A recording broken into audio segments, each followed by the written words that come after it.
Hey guys, welcome back. As you are knowing, हम लोग BC के चैप्टर सेकंड आज कवर करेंगे। लास्ट वीडियो में मैंने चैप्टर सेकंड को स्टार्ट करवाया था और कुछ इंपॉर्टेंट टॉपिक्स हमने कवर किए थे। If you have not yet watched the previous video, then you can click on the I button that is visible on the screen, और आप नीचे डिस्क्रिप्शन से भी लिंक ले सकते हैं एंड यू कैन वॉच। सो आज आपके लिए एक स्पेशल चीज़ मैं लेकर आई हूँ। चैप्टर सेकंड तो हम कंटिन्यू करने ही वाले हैं, साथ ही साथ मैंने आप सभी के लिए बनाए हैं स्पेशल नोट्स चैप्टर सेकंड के। देखिए, जैसा कि आप स्क्रीन पर देख सकते हैं, आपके सामने हैं complete notes of chapter 2।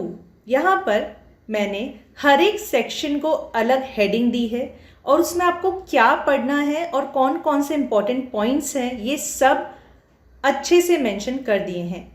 Utility, purpose, why, what is the outcome, सभी चीज़ों की प्रॉपर हेडिंग बनाकर मैंने सभी टॉपिक्स को कवर किया है और पूरी कोशिश की है कि इस तरीके से शॉर्ट नोट्स प्रिपेयर हों जिससे आप आराम से चैप्टर को रिवाइज कर सकें। सो मोटा मोटी इन नोट्स से आप अच्छे से अपने चैप्टर 2 को रिवाइज कर पाएंगे। You can see the notes on the screen. 5 pages के ये नोट्स हैं। ये नोट्स आपको मिलेंगे कहाँ पर? ये आपको टेलीग्राम चैनल पर मिलेंगे, जिसका लिंक आपको स्क्रीन पर दिख रहा होगा। और इन नोट्स को पाने के लिए आपको एक मेहनत करनी होगी। आज का वीडियो आप पूरा देखेंगे, उसके बाद आप नीचे कमेंट बॉक्स में मेंशन करेंगे, तभी मैं इन नोट्स को टेलीग्राम चैनल पर शेयर करूंगी, क्योंकि I want to see that how much sincere and dedicated you are towards your studies. So कुछ भी फ्री में नहीं मिलता। अगर कुछ पाना है तो कुछ खोना पड़ता है। आपको यहाँ खोना कुछ नहीं है, कोई पैसे नहीं देने, बस आपको अपनी डिटर्मिनेशन और डेडिकेशन हमें दिखानी है। सो गाइस, पहली बात याद रखें, चैनल को सब्सक्राइब कर दें और टेलीग्राम चैनल को ज्वाइन करें। कंप्लीटली फ्री है। और ज़रूर इस वीडियो के नीचे कमेंट सेक्शन में कमेंट करके मुझे बोलें, तभी मैं ये नोट्स आपको टेलीग्राम चैनल पर शेयर करूँगी। सो गाइस, अब हम आगे बढ़ते हैं। लास्ट टाइम हमने बिजनेस एनवायरनमेंट का मीनिंग देख लिया था और इसके कुछ इम्पॉर्टेंट कैरेक्टरिस्टिक्स या फीचर्स कह सकते हैं, वो हमने देख लिए थे। तो मैंने आपको याद करवाया था उनको CDMF के एक्रोनिम की हेल्प से।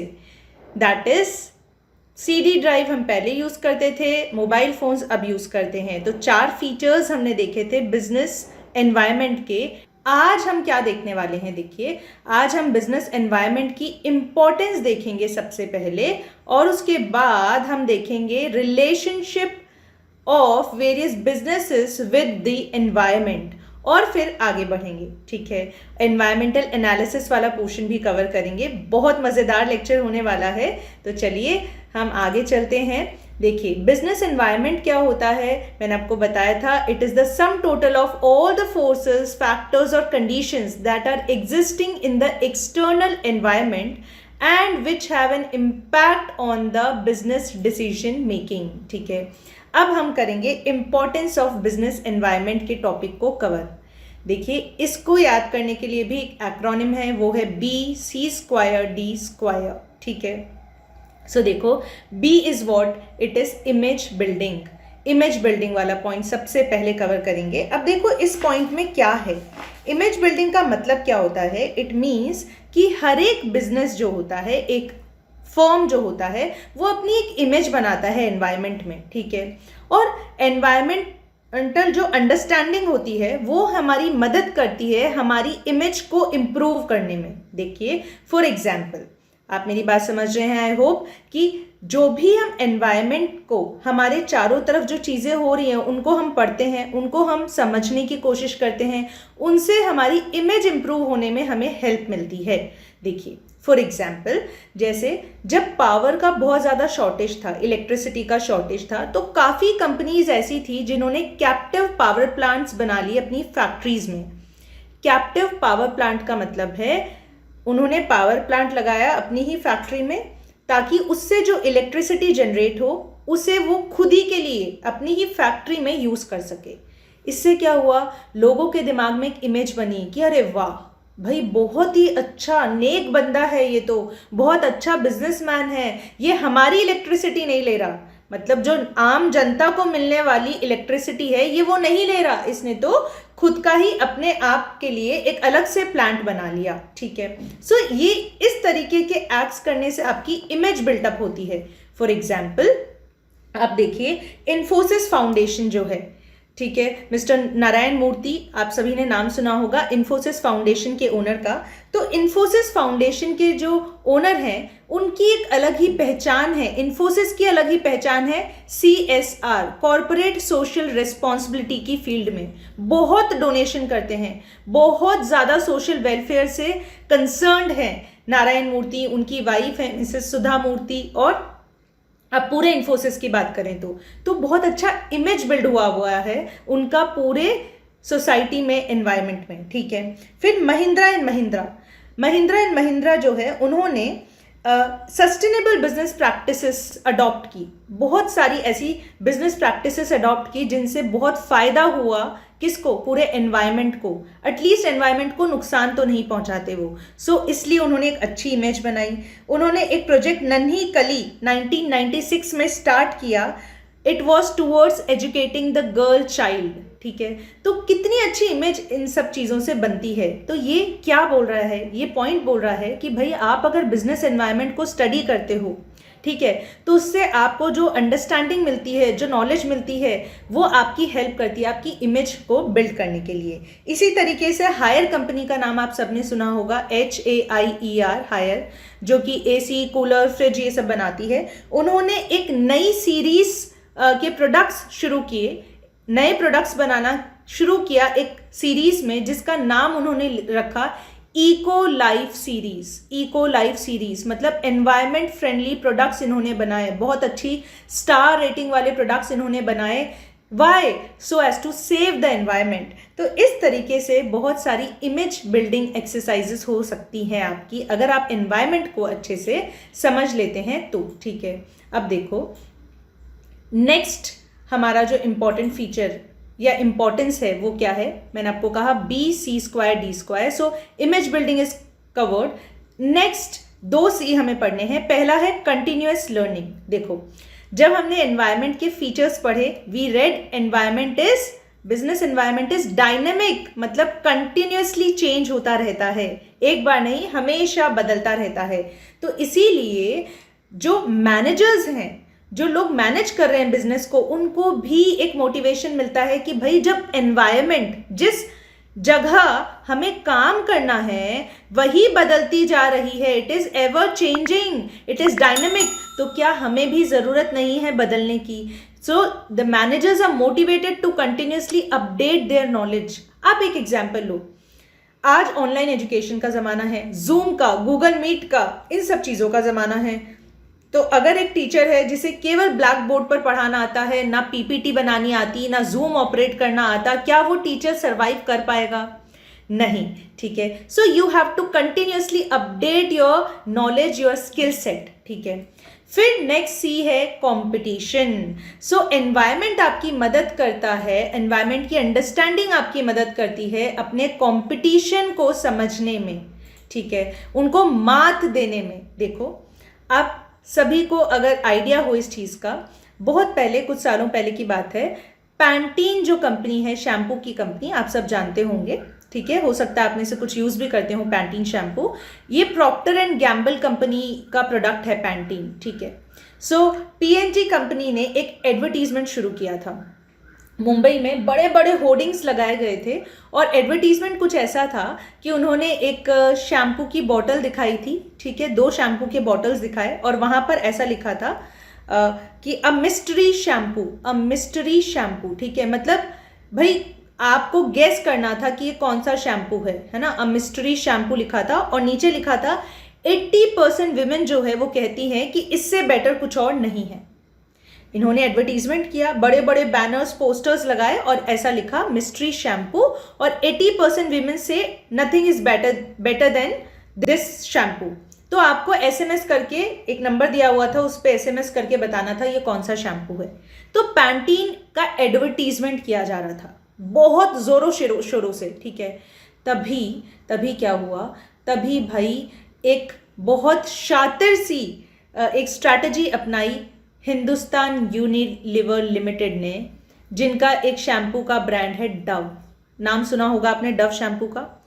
डव ने एडवर्टीजमेंट शुरू किया बहुत बड़े स्केल पर। क्या लिखा बैनर्स पर, पोस्टर्स पर? It is no mystery. उन्होंने लिखा देयर इज नो मिस्ट्री। भाई कोई मिस्ट्री नहीं है, डव इज नंबर 1 शैम्पू। मेरी बात समझो, पैंटीन ने इतना पैसा खर्च किया, इतनी बड़ी एडवर्टीजमेंट कैंपेन चलाई, और डव ने सारा जितना भी पैंटीन का खर्चा हुआ, जो भी उनकी मेहनत हुई, उन सारी चीज़ों पर पानी फेर दिया। बल्कि डव जो है वो खुद सारा क्रेडिट ले गया इस मार्केटिंग का। सारा फायदा हुआ डव को इस मार्केटिंग का, जो कि पैंटीन ने करी थी। मेरी बात समझ रहे हो? तो इसलिए बहुत ज़रूरी है, कॉम्पिटिटर्स क्या कर रहे हैं आपके बिजनेस में, जो बाकी लोग हैं जो आपके कंपटीशन में हैं, वो कैसी स्ट्रैटेजीज ला रहे हैं, कैसा एडवर्टीजमेंट कैंपेन चला रहे हैं, कौन सी नई टेक्नोलॉजी यूज़ कर रहे हैं, कौन से नए फॉर्मूलेज यूज़ कर रहे हैं, ये सब जानना आपको बहुत ज़रूरी है। ठीक है, सो पहले तो आप जानेंगे कि वो क्या कर रहे हैं, और अकॉर्डिंगली आप भी अगर कुछ बेटर हो तो आप भी अपना सकते हैं। ठीक है, so this is another point under importance. Now so B हो गया, 2 सी कवर कर लिए, अब 2 डी बचे हैं। एक डी तो है डिटर्मिनिंग अपॉर्चुनिटीज एंड थ्रेट्स, और दूसरा है giving direction for growth to the business. देखो, जो हम इंटरेक्शन करते हैं किससे, अपने एनवायरमेंट के साथ में, है ना। कोई भी बिजनेस वैक्यूम में ऑपरेट नहीं कर सकता। हर एक बिजनेस जो होता है, मैंने आपको बोला हुआ है, वो एनवायरमेंट पर कुछ इन्फ्लुएंस डालता है, और इन टर्न एनवायरमेंट से भी वो इन्फ्लुएंस होता है, राइट। तो जो बिजनेस और एनवायरनमेंट का इंटरेक्शन है, उसमें से एक जो सबसे इंपॉर्टेंट चीज़ निकल कर आती है वो होता है कि हमें जो अपॉर्चुनिटीज़ है और थ्रेट्स हैं उनका पता लगाना होता है। It helps us to find the new needs and wants of the consumers, changes in law, changes in social behavior of people, and also tells what new things the competitors are bringing in the market to attract the consumers।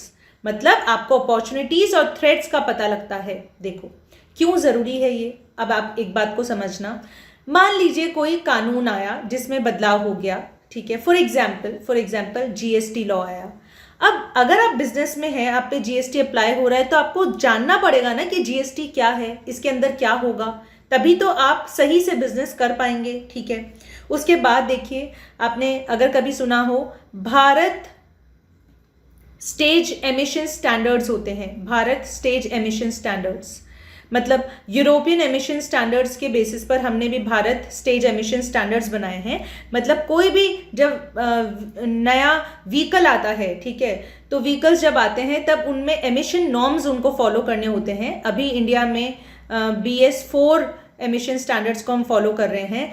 तो अगर आप एक car manufacturing company है मान लीजिए, तो आपको पता होना चाहिए कि अभी कौन से स्टैंडर्ड्स चल रहे हैं, आपको गाड़ी में कौन सी टेक्नोलॉजी को यूज़ करना है। अदरवाइज तो आप कुछ और बना देंगे और गवर्नमेंट अलाउ नहीं करेगी उसको बेचने के लिए। ठीक है, सो इंपॉर्टेंट बात यह है कि जो भी एनवायरनमेंट में चेंजेस हो रहे हैं, है ना, फॉर एग्जांपल नया कानून आ रहा है, पुराने लॉ में कुछ चेंजेस हो रहे हैं, लोगों के सोशल बिहेवियर में चेंज आ रहा है। फॉर एग्जांपल आजकल ज़माना है ऑर्गेनिक फूड का, लोग आजकल ऑर्गेनिक फूड खाना चाहते हैं।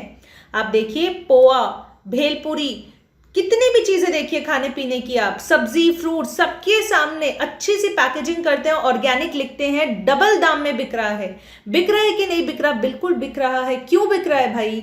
Because there is a change in the social behaviour of people. Nowadays people want organic food, Ayurvedic food, ठीक है, और स्पेशली जब से हमारा कोविड नाम का पैंडेमिक आया है तब से तो हम इम्यूनिटी बूस्टिंग की ज़्यादा ही बात करते हैं। सो बहुत ज़रूरी है इन चीज़ों के बारे में आपको पता होना। Last point is giving direction for growth. देखो कैसे, अगर आप एनवायरनमेंट के साथ इंटरेक्शन करते हो तो आपको पता चलता है ऐसे कौन से एरियाज हैं जहाँ पर ग्रोथ और एक्सपेंशन की पॉसिबिलिटीज़ हैं। फॉर एग्जाम्पल आप कस्टमर रिव्यूज़ लेंगे, ठीक है, मान लीजिए हम लोग आपको कहते हैं कि भाई आप कमेंट करके हमें बताइए आपको कौन सा वीडियो नेक्स्ट चाहिए। तभी तो, क्यों, वाई डू वी से दिस? बिकॉज आपकी जो डिमांड होगी अगर हम उसको फुलफिल करेंगे तो ऑफ कोर्स आपको ज़्यादा बेनिफिट होगा। Yes, we are not charging anything for the videos on YouTube, but then हम क्यों आपसे ऐसा बोल रहे हैं? So that we can satisfy your needs, we can give content as per your requirement. तो अगर आप कस्टमर्स के रिव्यूज़ को देखते हैं, उनके कमेंट्स को, उनके फीडबैक को इम्पोर्टेंस देते हैं, उनके अकॉर्डिंग प्रोडक्ट्स बनाते हैं, सर्विसेज देते हैं, तो एक सक्सेसफुल बिजनेस आप इस्टेब्लिश कर सकते हैं, आप और ग्रो कर सकते हैं, एक्सपैंड कर सकते हैं। सो इस तरीके से there are these 5 points of importance of business environment. I hope practical examples के साथ में आपको अच्छे से ये चीज़ समझ आ गई। नेक्स्ट जो टॉपिक है हमारा वो है relationship between the organisation and its environment.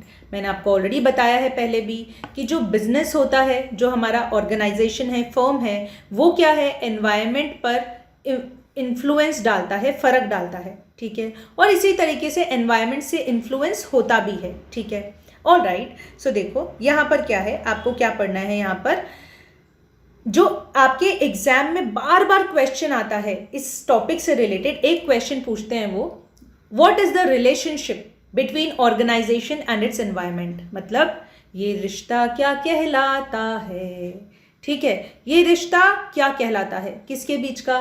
एक तरफ है बिजनेस, एक तरफ है एनवायरनमेंट। वो होता है ना, एक तरफ है घरवाली, एक तरफ बाहर वाली, तो वैसे ही एक तरफ तो है बिजनेस और एक तरफ है एनवायरनमेंट। तो देखो भाई, बच्चे सोच रहे हैं मैम आज तो आप बहुत गाना गा रहे हैं। देखिए BCK है तो इसको इंटरेस्टिंग बनाने के लिए कुछ करना पड़ेगा भाई, ठीक है। सो बिजनेस पर फर्क डाल रहा है एनवायरनमेंट, और बिजनेस भी एनवायरनमेंट पर फर्क डाल रहा है, ठीक है।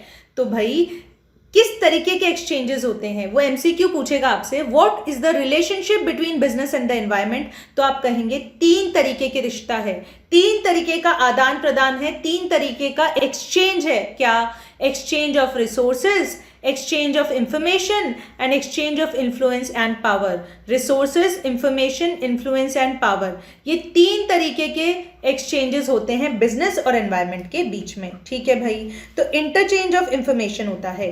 अब देखो, सबसे पहला क्वेश्चन तो यही आता है MCQ तो, लेकिन फिर भी हम पढ़ लेते हैं, ठीक है, हमारी नॉलेज के लिए। So first is exchange of information. So exchange of information में क्या होगा, देखो क्या होता है, ऑर्गेनाइजेशन जो है वो एक्सटर्नल एनवायरनमेंट को स्टडी करता है, स्कैन करता है, ठीक है। अब उसमें हम देखते हैं कि भाई जो कस्टमर्स हैं उनको क्या चाहिए, उनका बिहेवियर कैसा है, क्या उनके बिहेवियर में सोशल पैटर्न में कोई चेंज आ रहा है, ठीक है, क्या ऐसी कोई नई टेक्नोलॉजी हमारा कॉम्पिटिटर लेकर आ रहा है, या गवर्नमेंट ने कोई नया रूल या रेगुलेशन निकाला है। तो बहुत सारी इंफॉर्मेशन हम बाहर से गैदर करते हैं, ठीक है। जो एनवायरनमेंट होती है उससे हम क्या लेते हैं, बहुत सारे इनपुट्स लेते हैं, हम इनपुट्स लेते हैं इंफॉर्मेशन के रूप में, ठीक है, इंफॉर्मेशन हम ले लेते हैं। इसी इंफॉर्मेशन को यूज करके हम कुछ स्ट्रैटेजीज बनाते हैं, कुछ डिसीजंस लेते हैं हमारे बिजनेस के लिए, जो कि हमारी हेल्प करता है सर्वाइवल, ग्रोथ और एक्सपेंशन में, ठीक है। अब देखो, बहुत बार ऐसा होता है, हम तो इंफॉर्मेशन गैदर करते ही हैं एनवायरनमेंट से, ऑर्गेनाइजेशन कई बार खुद भी अपनी इंफॉर्मेशन ट्रांसमिट करता है बहुत सारी एजेंसीज को, या तो खुद अपनी मर्जी से, जैसे कि MCA, ministry of corporate affairs. MCA की वेबसाइट पर आप जाएं, आप चाहते हैं टाटास की, रिलायंस की, किसी की भी बैलेंस शीट देखना, आप देख सकते हैं, फिनेंशियल स्टेटमेंट्स देख सकते हैं, यस। तो हर एक कंपनी, ऑर्गेनाइजेशन जो है वो अपनी बैलेंस शीट, अपने फिनेंशियल स्टेटमेंट्स MCA को देता है, ठीक है। इनएडवर्टेंटली, कई बार अनविलिंगली भी हम इंफॉर्मेशन पास ऑन कर देते हैं। फॉर एग्जाम्पल, अगर हम अमेजोन से कुछ ऑर्डर कर रहे हैं, हम गूगल सर्च कर रहे हैं, फ्लिपकार्ट पे कुछ सर्च कर रहे हैं, तो क्या वो इंफॉर्मेशन, वो डेटा कहीं स्टोर हो रहा है? Of course it is being stored, it is being tracked, ठीक है। तो लीगली भी कई बार होता है कि हमें इंफॉर्मेशन फाइल करनी होती है, सबमिट करनी होती है कहीं पर, ठीक है। सो इस तरीके से हम इंफॉर्मेशन एक्सट्रैक्ट करते हैं एनवायरनमेंट से, और also sometimes we give information, we transmit our information, the information related to our organization into the environment, ठीक है। तो बहुत बार ऐसा होता है। तो करंट और प्रोजेक्टेड इंफॉर्मेशन दोनों ही इंपॉर्टेंट है भाई, जो अभी चल रहा है वो भी इंपॉर्टेंट है, और फ्यूचर में कुछ होने वाला है, कोई चेंज आने वाला है, कोई भी प्रोस्पेक्टिव चेंज है, उससे रिलेटेड भी इंफॉर्मेशन इंपॉर्टेंट है, ठीक है। So we gather information from the external environment, and why we gather information? So that we can plan, we can do proper planning, we can make strategies, we can do best decision making, ठीक है, and then we transmit information into the environment. तो आप ऐसा कुछ बोल सकते हो, simple सी बात है कि भाई हम क्या करते हैं, इंफॉर्मेशन लेते हैं एनवायरनमेंट से, इंफॉर्मेशन लेते भी हैं एनवायरनमेंट से, और हम इंफॉर्मेशन देते भी हैं एनवायरनमेंट को, ठीक है, दोनों चीज़ें होती है। Now next point is exchange of resources, exchange of resources. अब इसमें क्या है, देखो भाई सीधी सी बात है, हमें अगर प्रोडक्शन करना है, हमें कोई भी गुड्स प्रोड्यूस करने हैं, कोई सर्विसेज देनी है, तो क्या हमें रिसोर्सेज चाहिए, पैसा चाहिए, जी हाँ, लेबर चाहिए, जी हाँ, कोई टेक्नोलॉजी चाहिए होगी, मशीन चाहिए होगी, मटेरियल चाहिए, मेथडोलॉजी चाहिए, तो वो हमें कहाँ से मिलते हैं, दीज 5 M's। कितने एम्स, 5 M's, बोलो साथ में, मेरे साथ बोलोगे, these 5 M's are man, money, method, machine and material. Man, money, method, machine and material, जी हाँ, ये हमें किससे मिलते हैं, एनवायरमेंट से मिलते हैं। एक्सटर्नल एनवायरमेंट से हम इन चीज़ों को कलेक्ट करते हैं पहले तो, ठीक है, so we get input from the environment. तो देखो एनवायरनमेंट जो है वो हमें क्या देता है, इनपुट्स देता है इन 5 के फॉर्म में। इन इनपुट्स को हम प्रोसेस करते हैं, इन पर कुछ एक्टिविटी करते हैं और इनको हम कन्वर्ट कर देते हैं फाइनल गुड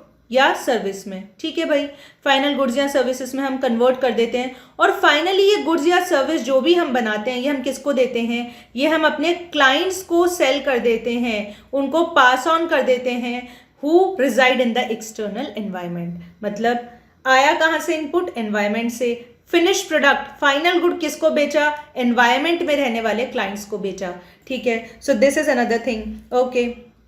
सो देखो यहाँ पर आप इस चीज़ को थोड़ा सा अंडरलाइन कर लेंगे, एक टर्म है interaction process. What is interaction process, perceiving the needs of the external environment. आप देख रहे हैं कि एक्सटर्नल एनवायरनमेंट में किन चीज़ों की नीड महसूस हो रही है, जैसे कस्टमर्स हैं आपके, उनको किन चीज़ों की ज़रूरत है, किस टाइप के प्रोडक्ट्स उनको चाहिए, और एक पर्टिकुलर प्रोडक्ट में किस फीचर की ज़रूरत लग रही है उन्हें, किस वजह से कस्टमर अटक रहा है। फॉर एग्जाम्पल, आप लोग जब भी आज मोबाइल फ़ोन खरीदने जाते हैं नया, क्या देखते हैं सबसे पहले उसमें, सबसे पहले उसमें देखा जाता है कैमरा क्वालिटी। मैं सेल्फी लूँ तो अच्छी आनी चाहिए, मेरी फोटोज़ अच्छी आनी चाहिए।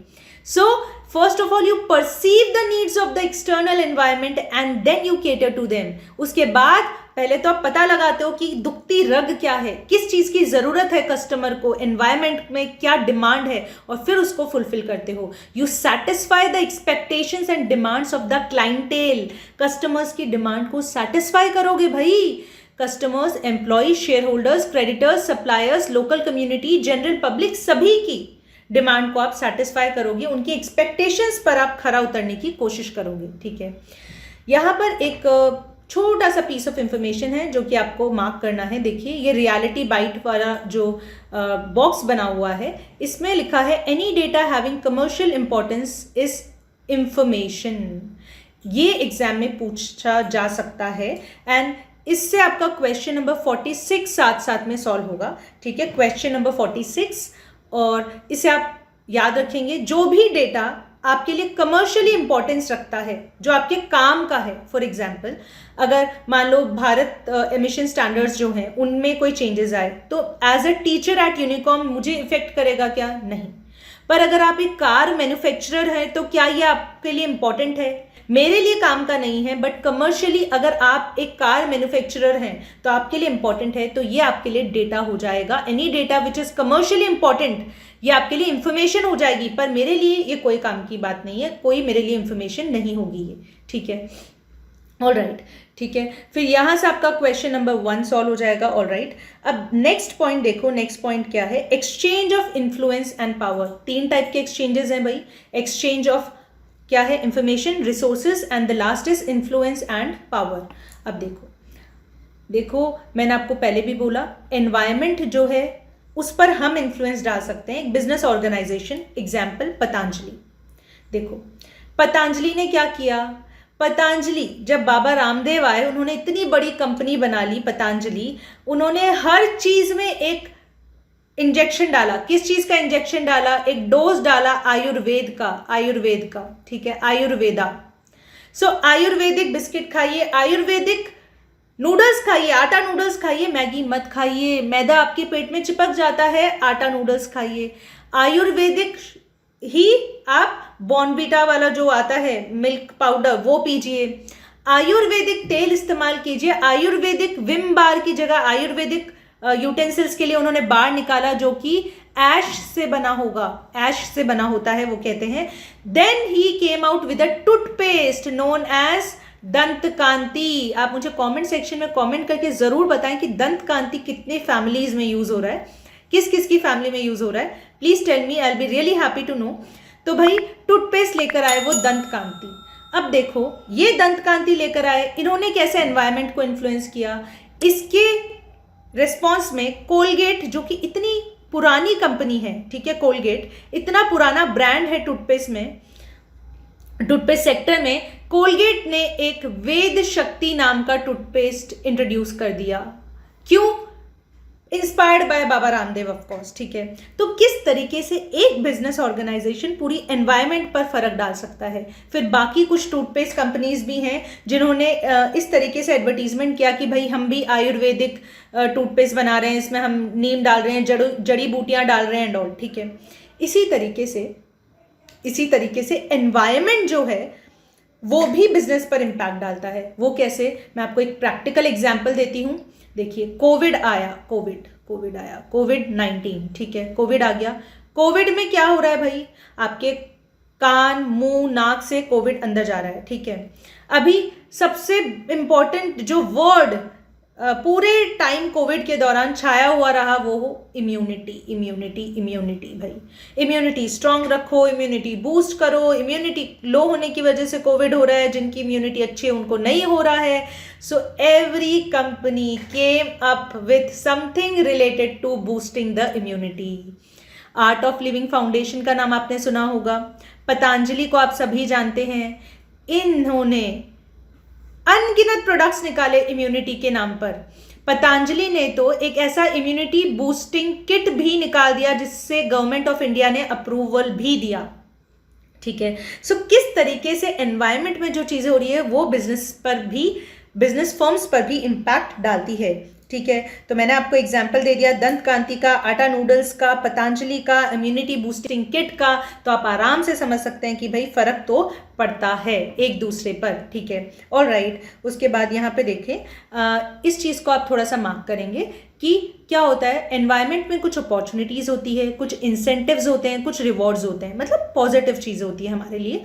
ऑन दी अदर हैंड हमारे लिए एनवायरनमेंट में कुछ कंस्ट्रेंट्स भी होते हैं, थ्रेट्स होते हैं, रेस्ट्रिक्शंस होते हैं कि भाई ये चीज़ें नहीं करनी है या ये करने से नुकसान हो सकता है। जैसे अगर आप मान लीजिए आप सैनिटाइजेशन नहीं कर रहे हैं कॉन्स्टेंटली रेगुलरली, अगर आप थोड़ा सा सोशल डिस्टेंसिंग मेंटेन नहीं कर रहे, अगर आपके रेस्टोरेंट में कोई भी आ रहा है आप उसे मास्क नहीं लगवा रहे हैं, उसको बार बार सैनिटाइज नहीं कर रहे हैं अपने फर्नीचर को, तो उस रेस्टोरेंट में लोग इन दिनों कोविड के दौरान कम आएंगे, ठीक है।